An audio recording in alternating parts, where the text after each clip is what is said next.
What's up, guys? It's February 8th, 2024. Had a super sideways day. Oh man, today was boring, brutal. All the breakouts failed. We had sideways price action. It's a limit order market. There's like maybe one good stop order here. Bar 1 is a range bar. Bar 2 is a range bar. Bar 3 is a range bar. Bar 4, it has a little bit more body. It's a trend bar. And bar 5 is a trend bar. Bar 6 is a range bar. So right away, we have more range bars than trend bars. And the market was over a lot of range bars, a lot of overlap. Bears went short above the bull bar, and bulls bought the low of the bear bar. So that's range bound price action for the first 6 bars of the day. Bears try to make a new low right here with bar 15, and it becomes a failed breakout, and that gives the market kind of like a wedge bottom appearance, and bulls get 2 legs up.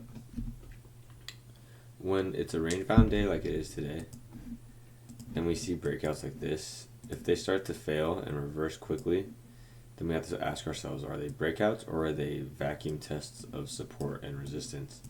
The market is always in search of support and resistance, so it'll be vacuuming in search of buyers and sellers. That's what support and resistance is. Sellers are at resistance, that's supposed to be an S. Buyers at lows, and it creates a vacuum to the next group. And then look, no continuation. We vacuum back into support. We come and test the highs, then we test the lows. This was a news bar, but it still was a vacuum test. Got no follow through. Got a small leg up, and this got a small leg up, but it's not the type of legs we're used to with breakouts. Let me just draw this here. That was the high of the day, right until EOD. That was about the low of the day. So you would have to pretty much have limit orders ready and scalp out a few points. Here's a bullish channel, leg 1, pull back leg 2, pull back leg 3, pull back leg 4.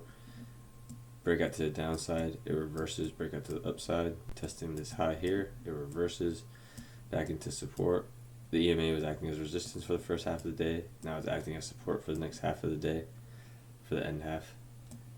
And leg 2, so leg 1, leg 2, they're asymmetrical, so we're range bound.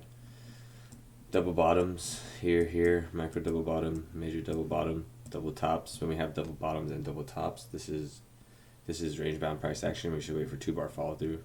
2 bar follow through is right here, but there's lots of wicks and overlap. My bad if you guys can hear my dog, he's running around in the background. So yeah, lots of overlap today. Really hard day to. I'm down. I was up a little bit, then I got crushed right here. I sized up thinking we were going to test the high of the day, and then that erased my, I had a tight stop, but still erased the gains and put me in the red for the day. Bar 78 was the bar I was looking for right here. I thought this was going to happen right there. Cool, took the trade, would have been green, but it is what it is.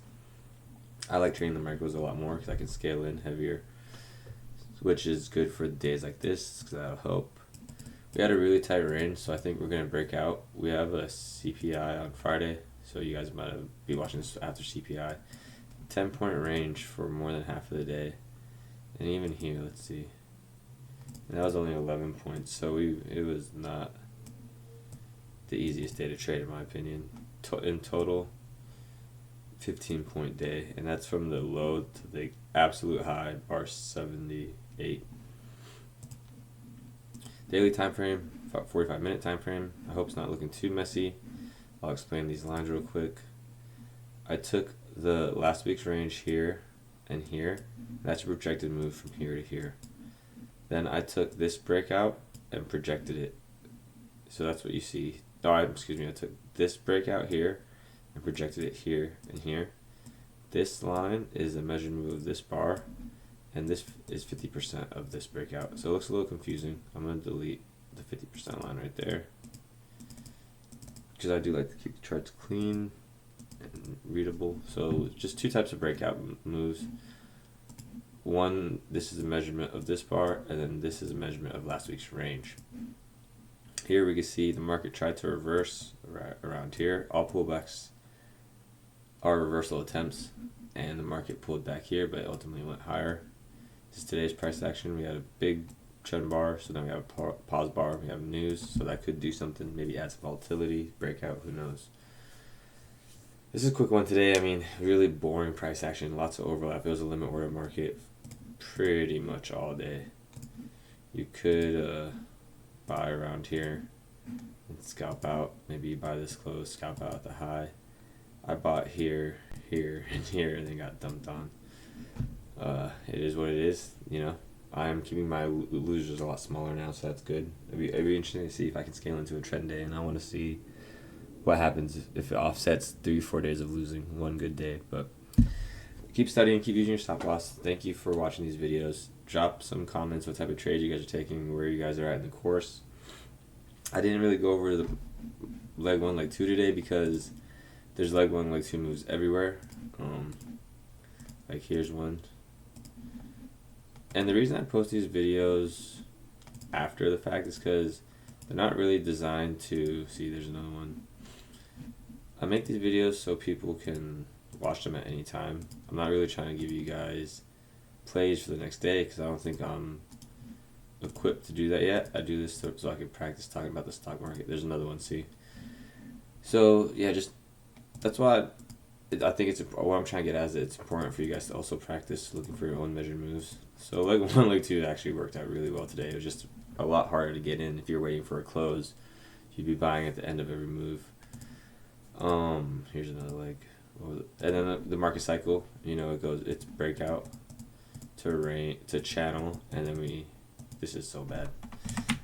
It's a breakout, leg 2, leg 3, leg 4 channels, and then we go range bound, and then we wait for the breakout again after the range bound environment, and then we break out and the market cycle resets. I just drew this going down. It could also break out to the upside here, so you don't have to get like the upside. It could go either way, and the market cycle resets whenever it breaks out of this range. It's just a very quick drawing. So we're in the range phase of the market cycle. It'll be interesting to see when the market cycle resets.